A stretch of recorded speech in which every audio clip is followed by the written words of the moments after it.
Is the U.S. going to war with Iran? We should probably talk about that.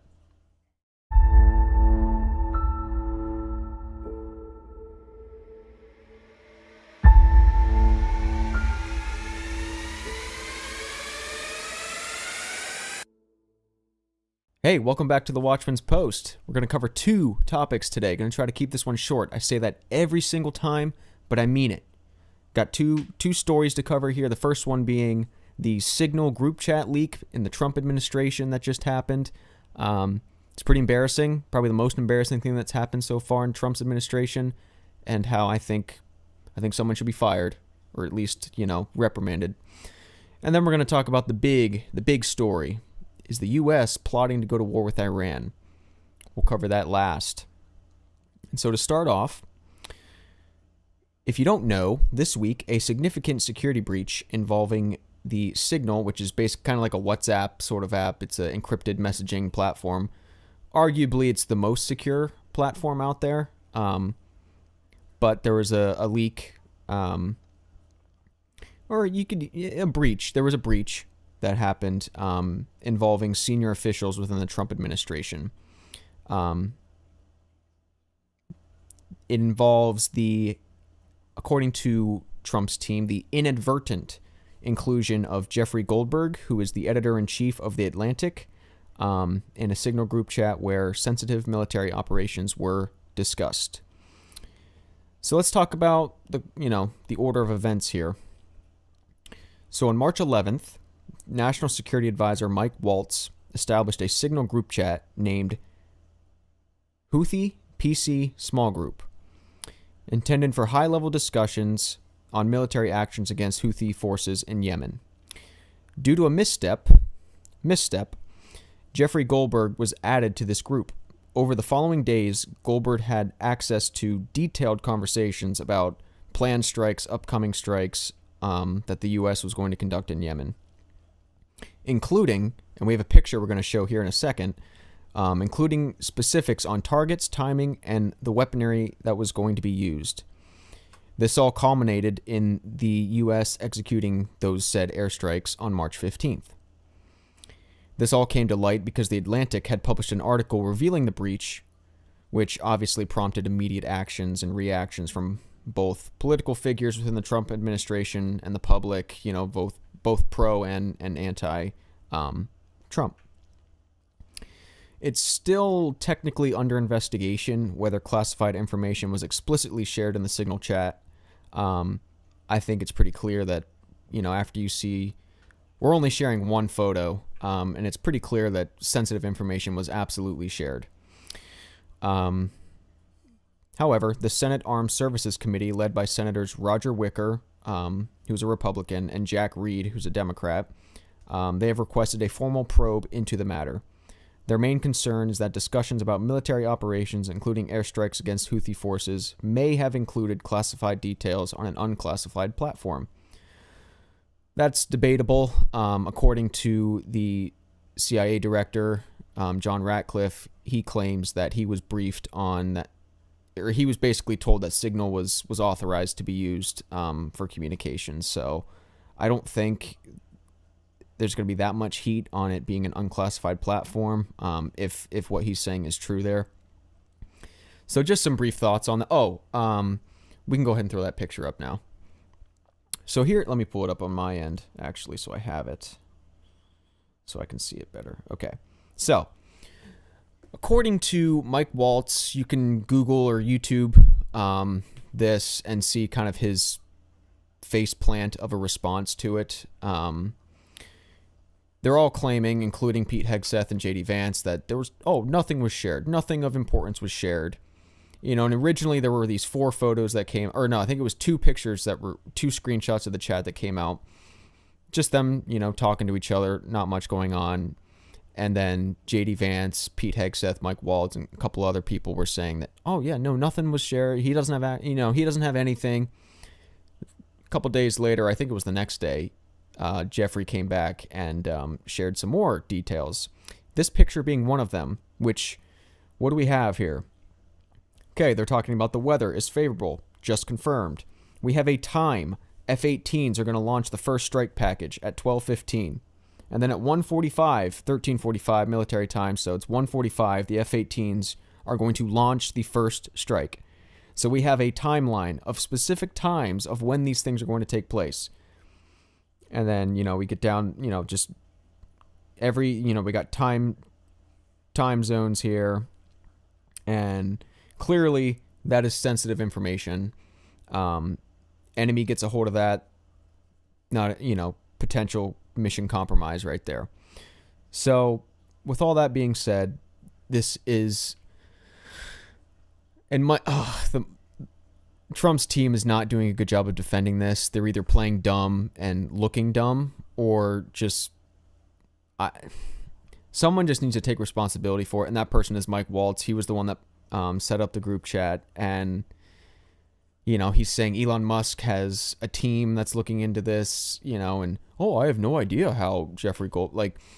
In my mind, there's only two plausible explanations.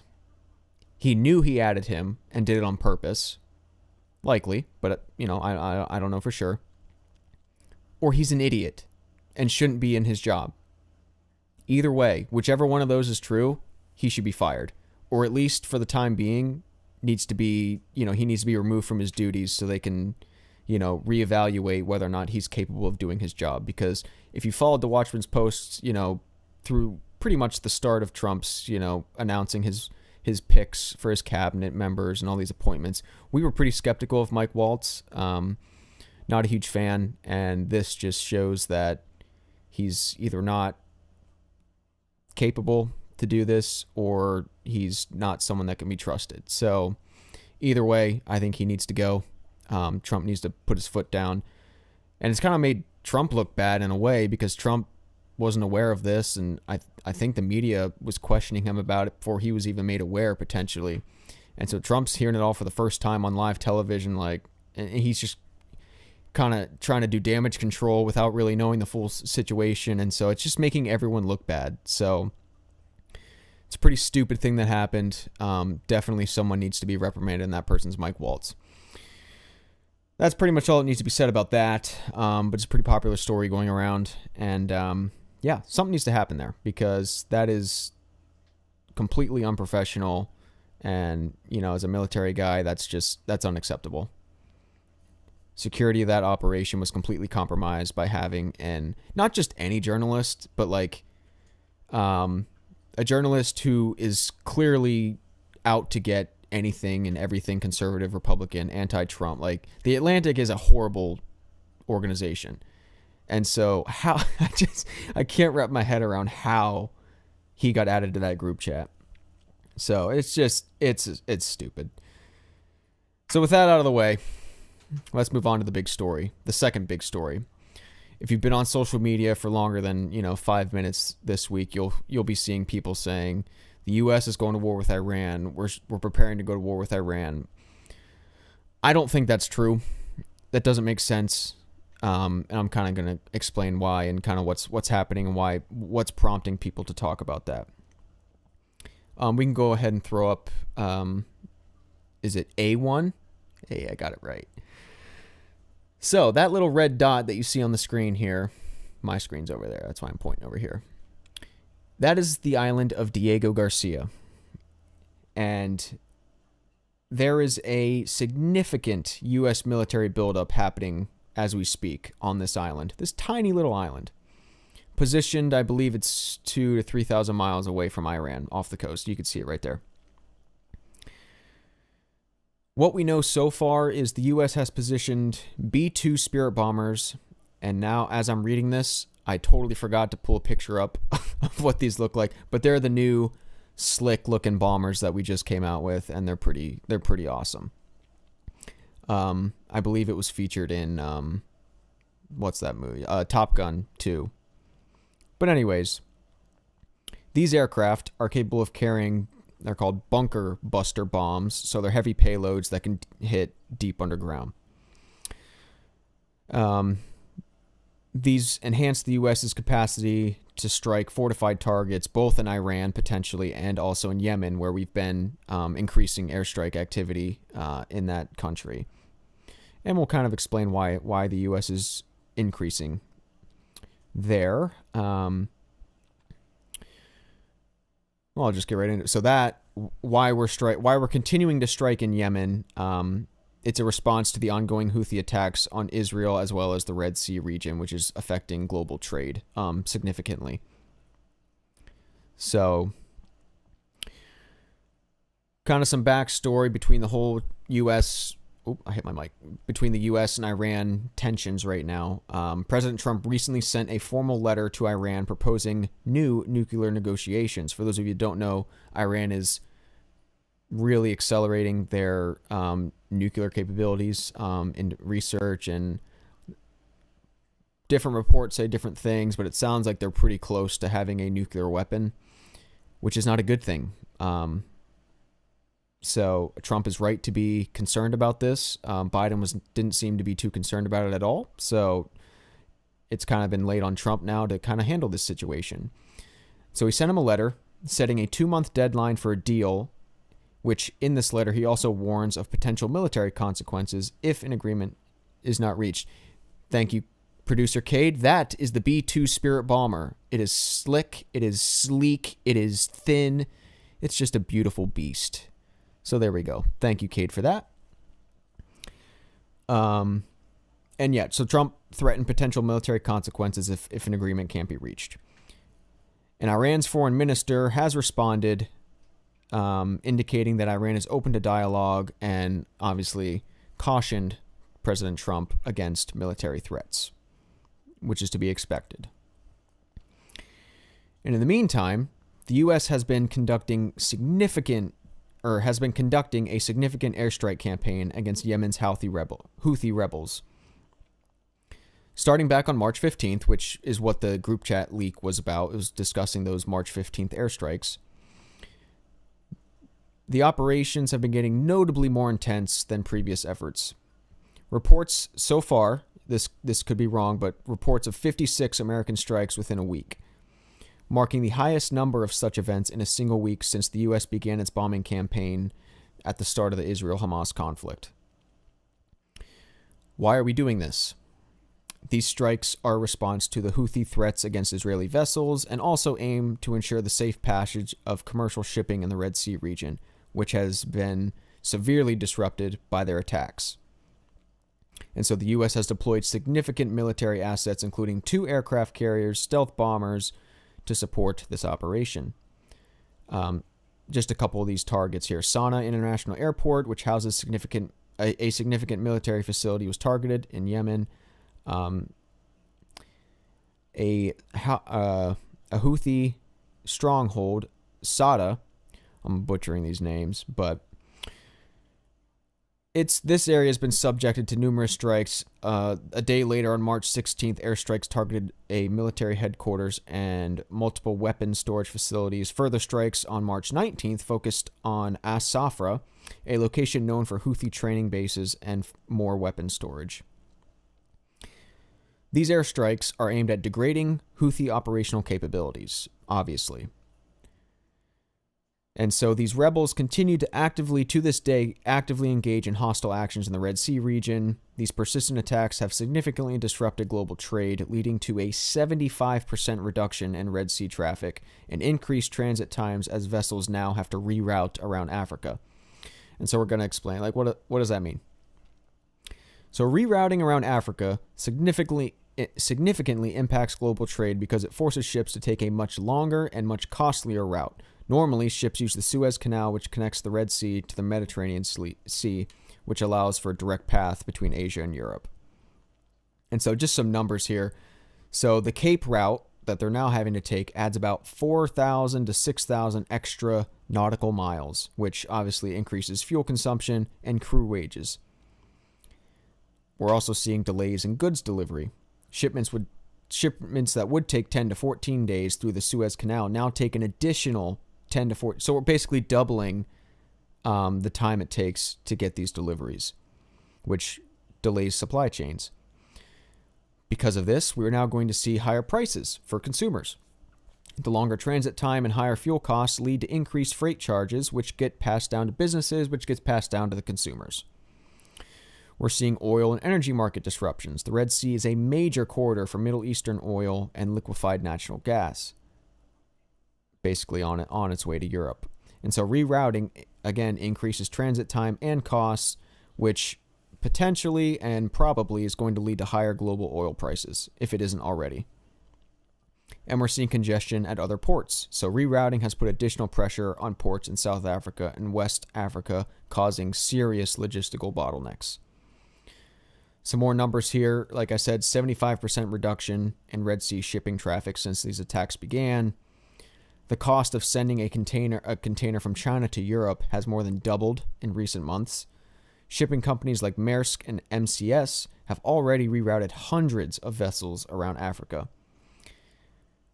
What do I expect? Do I expect the U.S. to go to war with Iran? Why are we in Diego Garcia? I think it's basically to just... I think it's twofold. I expect a large-scale strike on the Houthis. I keep saying Houthis. Basically, like, seriously over the top. I think it's going to be insane. We're going to obliterate them, and it's going to send a strong message to Iran as well in order to aid in Trump's negotiating away from their nuclear pursuit. Direct strikes on Iran would be a massive increase in aggression that I just don't think we're at that point yet. Trump's given them a deadline, and we're still pretty far out. So for the U.S. to start bombing Iran directly right now, just it doesn't make sense. So basically, we're going to strike the Houthis. Oh my gosh, I said it again. Just come over and slap me every time I say that. We're going to strike the Houthis. We're going to send them back a few centuries, and nobody really cares. We're going to muster a large force also to deter Iran, and we're going to keep the Red Sea shipping lanes back open. They're going to be open for business, and Iran's going to get a taste of U.S. firepower, so they're going to fold to Trump's demands.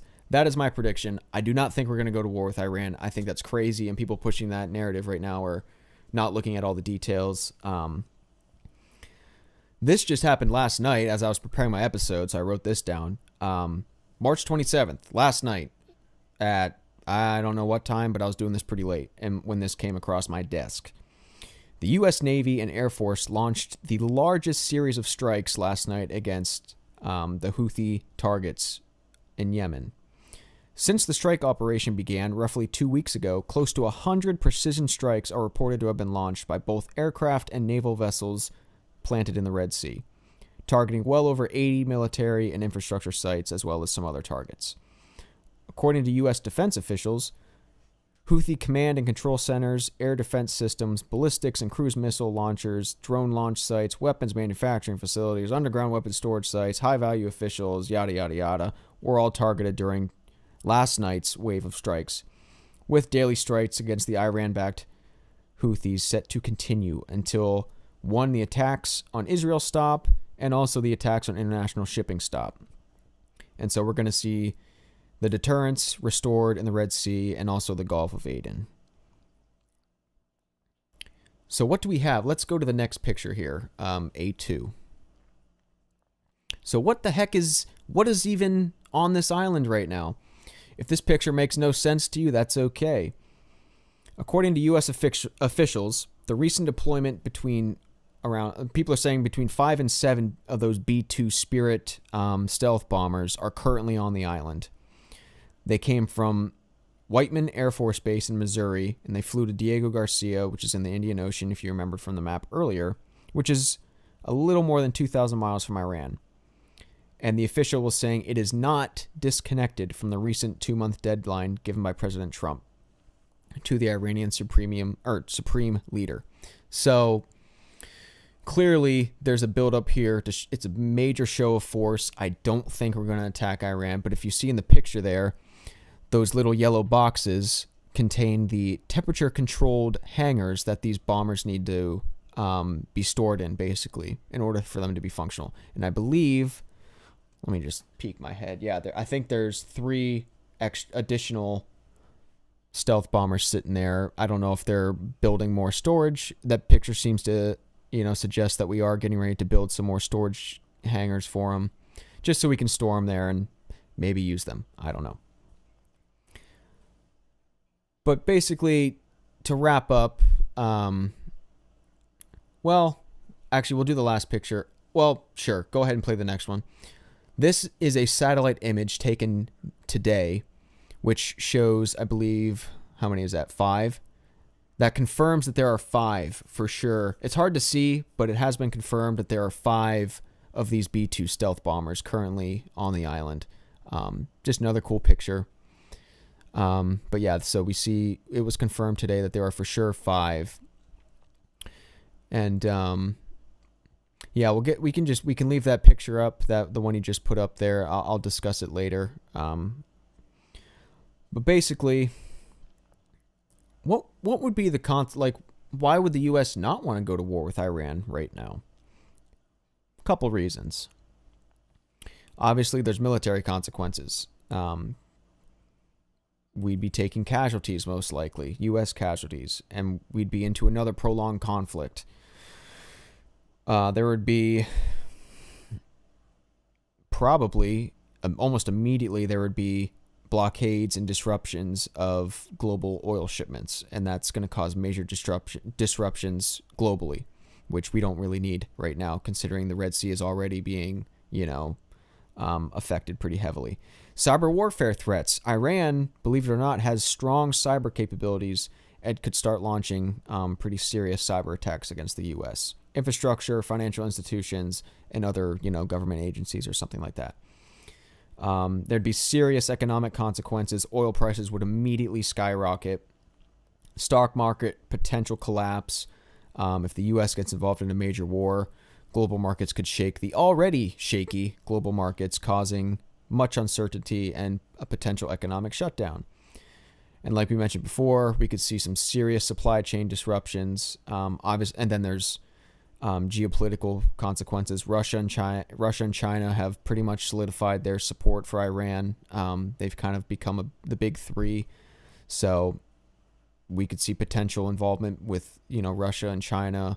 Then you could, at that point, you could start throwing the World War III title around, and we'd be pretty darn close to it if that happened. The Middle East would be further destabilized, which is not something we really need right now. Obviously, and then there'd be divisions domestically here in the U.S. We'd have people pro-war, we'd have people anti-war, and we'd have even more division than we already have. And the reason Trump sent the letter in the first place, nuclear risk. If Iran feels it's existentially threatened, they could accelerate their nuclear weapons development or directly receive supplies and resources from China or Russia, who are also nuclear superpowers. So it's just, worst case scenario, it's World War III, potentially, if the U.S. decides to get involved with Iran. And I just, people say it appears like that could be where we're going, but, as I stated through this episode, I don't think that's the likely outcome of this. I think the U.S. is getting ready to wipe its hands with the Houthis and this whole Red Sea nonsense that's been going on. We're going to hit them fast. We're going to hit them hard. And like I said, knock them back a few centuries. And Iran's going to, like I said, get a real taste. We might even, I don't even know if forward positioned Iran, weapons facilities or something, they might not be out of the question either. We could directly strike some of the more forward positioned Iran facilities with some of these strikes. I don't know. I don't think so, but that's a possibility. I think you're really towing the line if you do that. I don't think we need to. I think if we just bomb the Houthis like crazy, completely wipe our hands of them, get the Red Sea back under control, get global trade shipments going back through there, I think that really gives Iran and China as well. I think this is also a deterrence for China, gives China a taste of, how serious we are about protecting the Indo-Pacific. So, I think there's more than meets the eye here with this buildup. I don't think this buildup is necessarily U.S. is going to war. I don't think so. I think we're going to get the Red Sea under control, scare Iran into folding to Trump's demands, and, give China a taste of what is to come if they decide to move on Taiwan or try something else.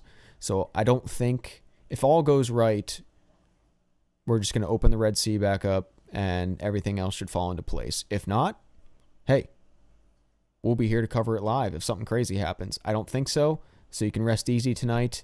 The last picture we have here is basically, let me just pull that up.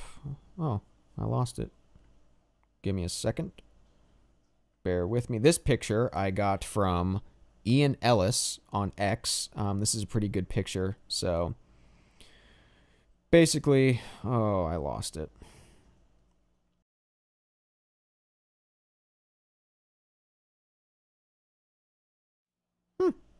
Yeah, no idea. I'll find it. Give me a second. There it is. Okay. So Ian Ellis, basically, I don't know much about him. I just saw this picture being shared by some pages that we follow, and it seems legit. So it looks like he's detailing kind of what's going on right now in the Red Sea with the U.S. and what we have over there, and what's been done so far. So he tracks it back on March 15th, like we were talking about. U.S. strikes March 15th. And we just see we have the Truman carrier group there. We have some command and control ships. We have some independent destroyers. And he's kind of mapping out where these fleets are at the moment. So there's definitely a very strong U.S. presence right now in the Red Sea. And like I said, I do not think it is for us to go to war with Iran. I think it's just to get global trade back to where it should be. I think one of Trump's priorities right now is to get the economy under control. And if global shipping is really screwed up, then that's going to delay the process and potentially make it worse if prices continue to go up. So this is in the interest of not just the U.S., but the globe. So I think the U.S. just finally having the gonads to just do what needs to be done, take care of them, get rid of them, and open this shipping lanes back up is all that I think is going on right now. So with that said, rest easy. We're not going to war. Highly unlikely. Sorry, Tucker Carlson, I'm not buying it. Doesn't make sense. Maybe I'm wrong. Who knows? But I don't think so. If you got something out of this, if you like it, you want more, like, comment, subscribe, do all the hoo-ha that you're supposed to do, I guess. And we'll see you next time.